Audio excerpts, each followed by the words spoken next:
Students, कैसे हैं आप सब। आप सभी का मेरे YouTube channel Ayush Singhar 24/7 classes में स्वागत है। आज मैं आप लोगों के साथ बात करूंगा इंफॉर्मेशन टेक्नोलॉजी, जिसका सब्जेक्ट कोड है 402, क्लास 10th के part B subject specific skills में unit number 3 database management system. और इस हमारी 20 क्लास है, लेक्चर नंबर 20 है। और इससे फर्स्ट यानी कि इससे पहले वाली क्लास में 19th क्लास में मैंने आपसे relational database management system RDBMS का कंसेप्ट को डिस्कशन किया था। तो इसी को ध्यान में रखते हुए आज मैं आप लोगों के साथ, सभी स्टूडेंट्स के साथ डिस्कस करने वाला हूँ रिलेशनल डेटाबेस मैनेजमेंट सिस्टम में जो हम कीज का कंसेप्ट को पढ़ते हैं। कीज क्या होती है, RDBMS relational database management system में कीज कौन कौन सी आपको पढ़नी है और वो कीज क्या होती हैं और उनका कैसे यूज करना है डेटाबेस में। तो स्टूडेंट, मैं उससे पहले आपको बता दूं कि जो भी यहाँ पे कीज आपकी डेटाबेस में, वैसे तो काफी सारी कीज होती हैं, पर आपको जो यहाँ पे कीज आपको पढ़ाई जाएंगी, क्लास में डिस्कशन की जाएंगी, वो केवल उन्हीं कीज के कंसेप्ट को आपको एक्सप्लेन किया जाएगा जो आपके एनसीईआरटी बुक में और सीबीएसई बोर्ड के एग्जाम के सिलेबस में आपको दी गई है, क्लास 10 के बोर्ड एग्जाम के अनुसार और एनसीईआरटी बुक के सिलेबस के अनुसार दी गई है। तो स्टूडेंट, क्लास को शुरू करते हैं। यदि आपने अभी तक मेरे यूट्यूब चैनल को सब्सक्राइब नहीं कराया है तो प्लीज चैनल को सब्सक्राइब करें, लाइक करें, शेयर करें और बेल आइकन नोटिफिकेशन को जरूर प्रेस करें, जिससे आपके साथ साथ आपके फ्रेंड्स और आपके क्लासमेट्स भी इस वीडियो का लाभ उठा सकें और रिलेशनल डेटाबेस मैनेजमेंट सिस्टम में कीज को कैसे यूज करना है और कौन कौन सी कीज को क्या बेनिफिट है हमारा डेटाबेस में, उसको अच्छे से जान सकें। चलिए शुरू करते हैं क्लास को। सबसे पहले हम पढ़ेंगे keys in RDBMS relational database management system में आपकी कीज कितनी प्रकार की होती हैं। There are various keys in RDBMS which are used to create tables in database are as follows। Relational database management system RDBMS में काफी सारी प्रकार की कीज होती हैं जिनका प्रयोग हम डेटाबेस में टेबल्स को क्रिएट करते समय करते हैं। उन कीज का प्रयोग हम डेटाबेस में टेबल्स को क्रिएट करते समय यूज करते हैं। सबसे फर्स्ट आता है आपका प्राइमरी की। प्राइमरी की is a key which is used to uniquely identifies a row और रिकॉर्ड इन ए टेबल। जब हम डेटाबेस में टेबल को क्रिएट करते हैं तो टेबल को क्रिएट करते समय एक पर्टिकुलर रो में यानी कि हॉरिजॉन्टली रो में आपको हर एक रो को या हर एक रिकॉर्ड को कैसे अलग अलग वैल्यूज के साथ, कैसे अलग अलग रोल नंबर के साथ या कैसे अलग अलग सेपरेट यूनिक आईडी के साथ उस रो को या उस रिकॉर्ड को कैसे आइडेंटिफाई करना है, उसको आइडेंटिफाई करने के लिए उस आईडी वाले कॉलम में या रोल नंबर वाले कॉलम में जो हम इसके ये कंसेप्ट का यूज करते हैं, जो हम की अप्लाई करते हैं, उस की को हम कहते हैं primary key. It applies to a field और एट्रीब्यूट। लास्ट क्लास में मैंने आपके साथ डिस्कशन किया था कि फील्ड और एट्रीब्यूट क्या किसे कहते हैं। तो अगर आपने वो क्लास मेरी नहीं देखी है तो प्लीज आप मेरे चैनल के प्लेलिस्ट में जा करके उस क्लास को देखिए, पहले उस क्लास को समझे बाद हमारा चीज का कंसेप्ट आप समझें। तो आपने जो टेबल क्रिएट कर रहे हैं उस टेबल में फील्ड या एट्रीब्यूट, जिस फील्ड में या जिस एट्रीब्यूट में आप यूनिक वैल्यूज को इंसर्ट करना चाहते हैं, यानी कि आपने कोई स्टूडेंट का रोल नंबर लिया है, कोई आईडी लिया है या बैंक का अकाउंट नंबर लिया है या आधार कार्ड नंबर लिया है, इस टाइप के जो भी वैल्यूज हैं वो आपकी यूनिक होती हैं सभी कैंडिडेट्स के लिए, सभी इंडिविजुअल्स के लिए। तो उसमें उस एट्रीब्यूट पर, उस फील्ड पर आप अगर कोई की अप्लाई करना चाहते हैं तो आप करेंगे प्राइमरी की। The field or attribute on which the primary key is applied have unique values corresponding to each record for that attribute in a table। एक टेबल में, डेटाबेस में जब आप जो आपने टेबल क्रिएट करी, उस टेबल में एक पर्टिकुलर फील्ड या एट्रीब्यूट पर जिस पे आप प्राइमरी की आपने अप्लाई करी, उस कॉलम या उस फील्ड या उस एट्रीब्यूट के कॉरस्पॉन्डिंग जो भी रिकॉर्ड, जो भी रो वाइज आप एंट्री करेंगे, उसमें सभी रिकॉर्ड्स के कॉरस्पॉन्डिंग आपकी उस कॉलम के लिए सभी यूनिक वैल्यूज आपको शो होंगी, सभी यूनिक वैल्यूज आप एंटर करेंगे। इसको एग्जांपल देखते हैं इसका। मैंने एक टेबल कंसीडर करी है जिस टेबल का नाम है आपका स्टूडेंट। टेबल का नाम क्या है? स्टूडेंट। टेबल में आपके 5 फील्ड्स हैं, 5 एट्रीब्यूट्स हैं। Roll number, name of student, class, date of birth and address.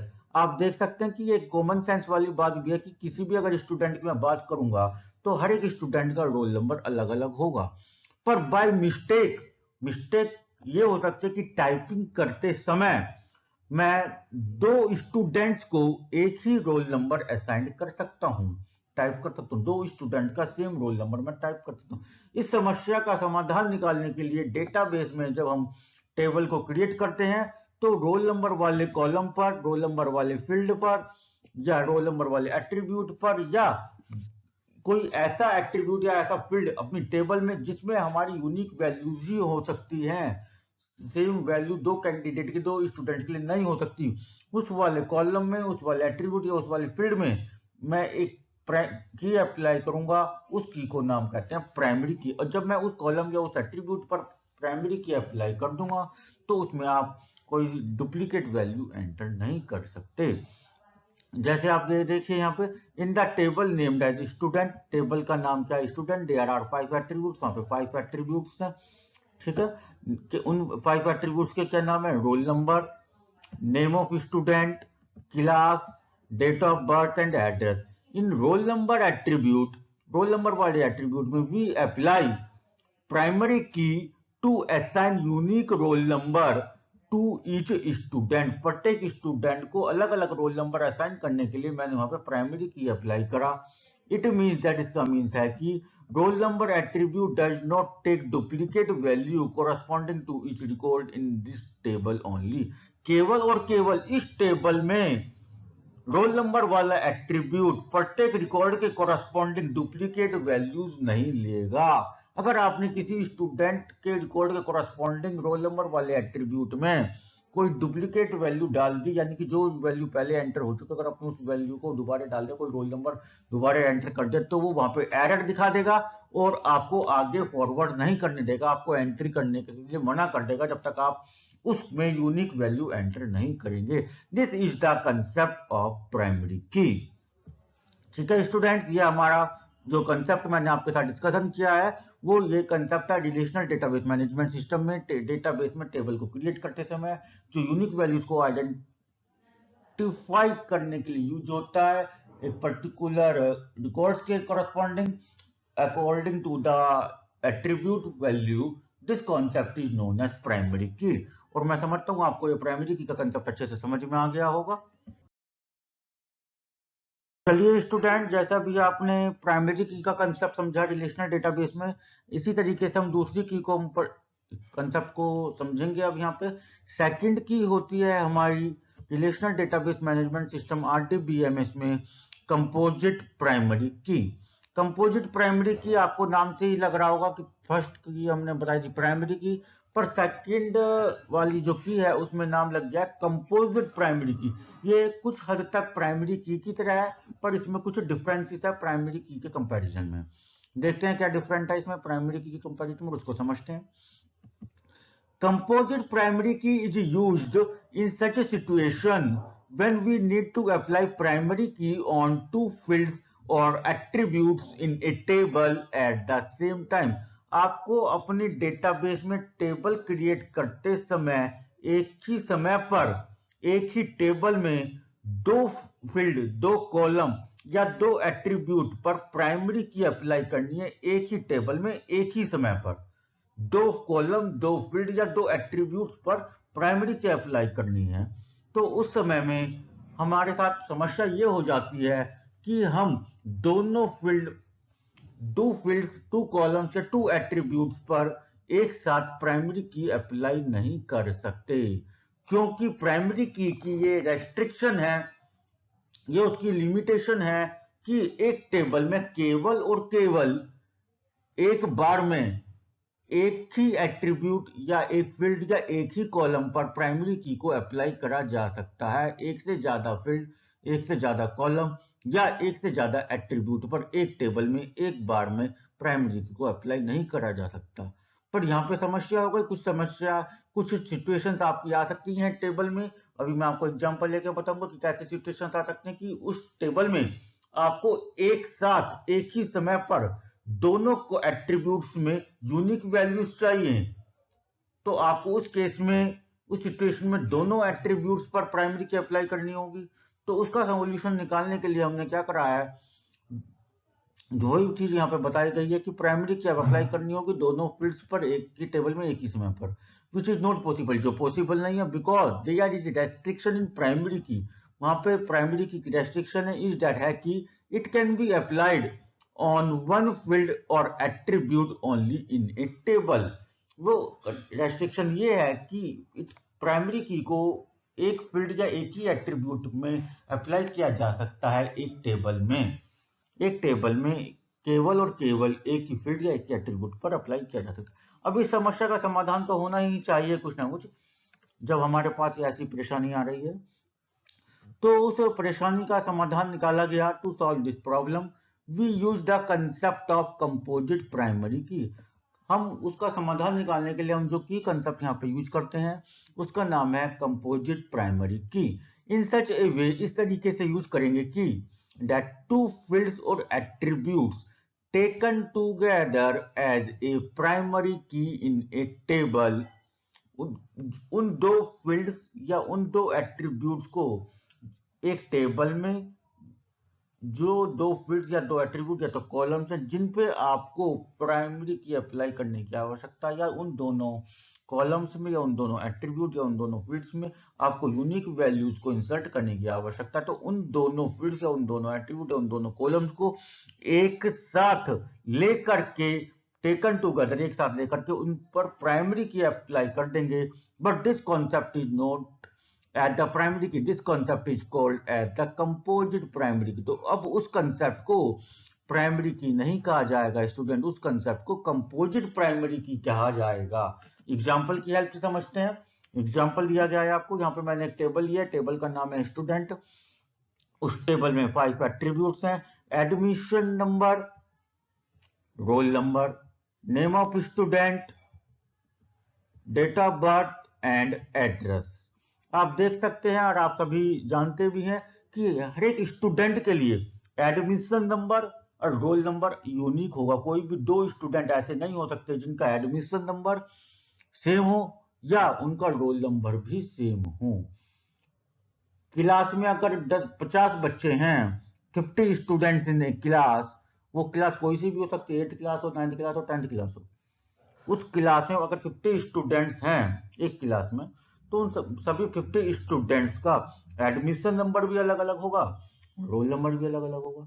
तो इस समस्या का समाधान क्या हो, नॉर्मल तरीके से अगर हम बात करें की के अनुसार, तो कंसेप्ट ये बैठता है आपका कि आप एडमिशन नंबर वाले और रोल नंबर वाले कॉलम पर, यानी कि एडमिशन नंबर और रोल नंबर वाले एट्रीब्यूट पर प्राइमरी की लगा दें। पर समस्या यही है कि एक टेबल में एक कॉलम या एक एट्रीब्यूट से ज्यादा हम प्राइमरी की अप्लाई नहीं कर सकते। अब इस समस्या का समाधान निकालने के लिए मैंने क्या कहा आपसे कि हम उन दो एट्रीब्यूट्स या उन दो फील्ड्स को एक साथ लेकर के प्राइमरी की लगाएंगे। मैंने क्या करा, एडमिशन नंबर और रोल नंबर, जो मैं आप देख सकते हैं यहाँ पे मैंने आपको शो भी करा है ब्रैकेट से, एडमिशन नंबर और रोल नंबर दोनों एट्रीब्यूट्स को एक साथ लेंगे। दोनों पर सेपरेट प्राइमरी की नहीं लगाएंगे, दोनों एट्रीब्यूट्स को एक साथ लेकर के प्राइमरी की लगाएंगे। इन table student the attributes admission number and roll number have both unique values at the same time. एक ही समय पर दोनों एट्रीब्यूट यूनिक वैल्यूज रखते हैं। तो for this we apply primary key on both the attributes taken together. दोनों attributes पर एक साथ, दोनों एट्रीब्यूट्स को एक साथ लेकर के उन पर प्राइमरी की लगाएंगे। एंड दिस प्राइमरी की, प्राइमरी की के कंसेप्ट को हम कंपोजिट प्राइमरी की कहते हैं। तो this is the difference between the primary key and the composite primary key, and the implementation difference in primary key and composite primary की। तो स्टूडेंट्स एग्जाम के लिए बहुत इंपॉर्टेंट है। आपसे एग्जाम में कई बार पूछा जाता है कि प्राइमरी की और कंपोजिट प्राइमरी की में क्या डिफरेंस है, और आपको एग्जाम में इसको अगर क्वेश्चन आता है तो आपको जो है ये आपको एग्जाम्पल्स के साथ एक्सप्लेन करना। और कई बार ये बोर्ड एग्जाम के प्रैक्टिकल्स में, वाइवा में भी आपसे पूछा जाता है कि प्राइमरी की और कंपोजिट प्राइमरी की में क्या डिफरेंस है, क्योंकि बहुत स्टूडेंट्स इसमें कंफ्यूज हो जाते हैं। तो देखिए स्टूडेंट्स, अब ये हम आगे चलेंगे और कुछ कीज कंसेप्ट अभी रह गए हैं, उनको पढ़ेंगे।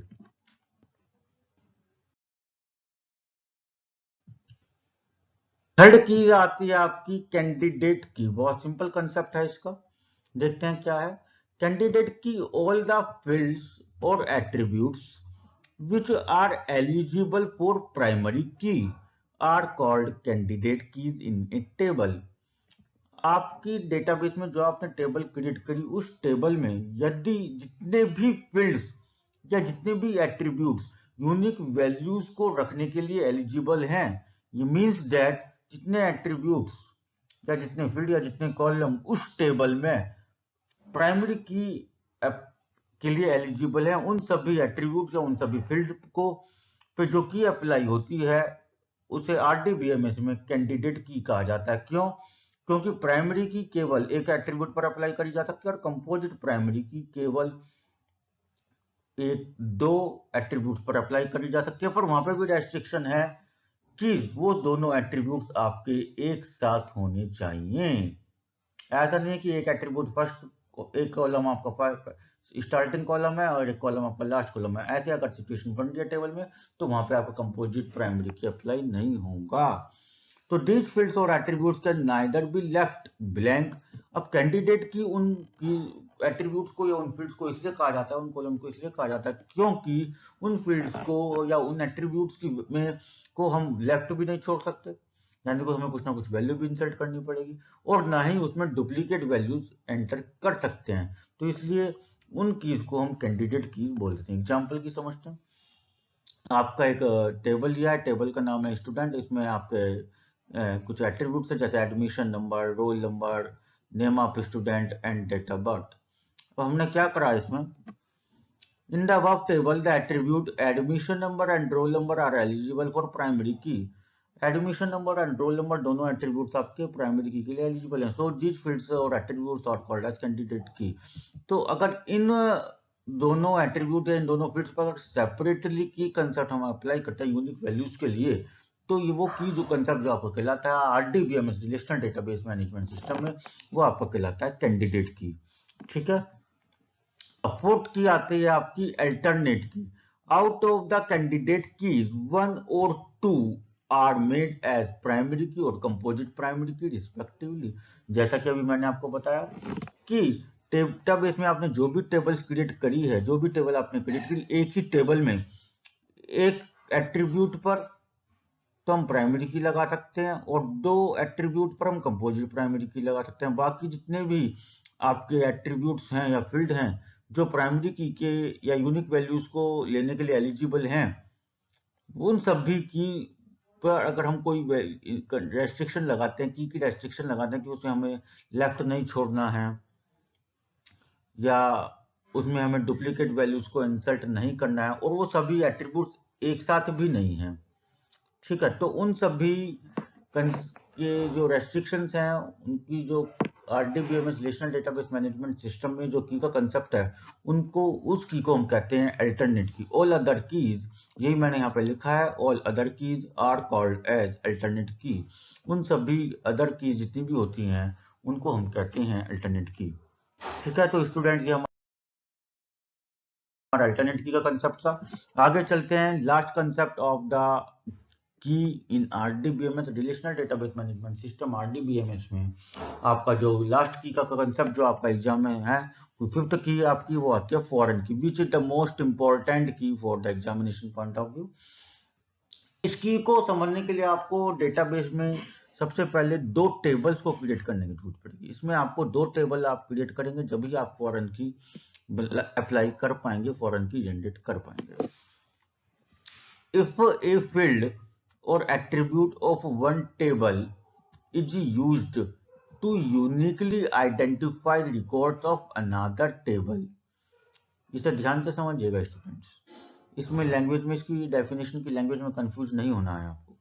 इसमें कहा गया है यदि एक फील्ड और एट्रीब्यूट ऑफ वन टेबल, एक टेबल यानी कि फर्स्ट टेबल का कोई फील्ड या कोई एट्रीब्यूट यूज किया जाता है दूसरे टेबल के, यानी कि सेकंड टेबल के रिकॉर्ड्स को आइडेंटिफाई करने के लिए, then that particular field or attribute is called as foreign key in the first table।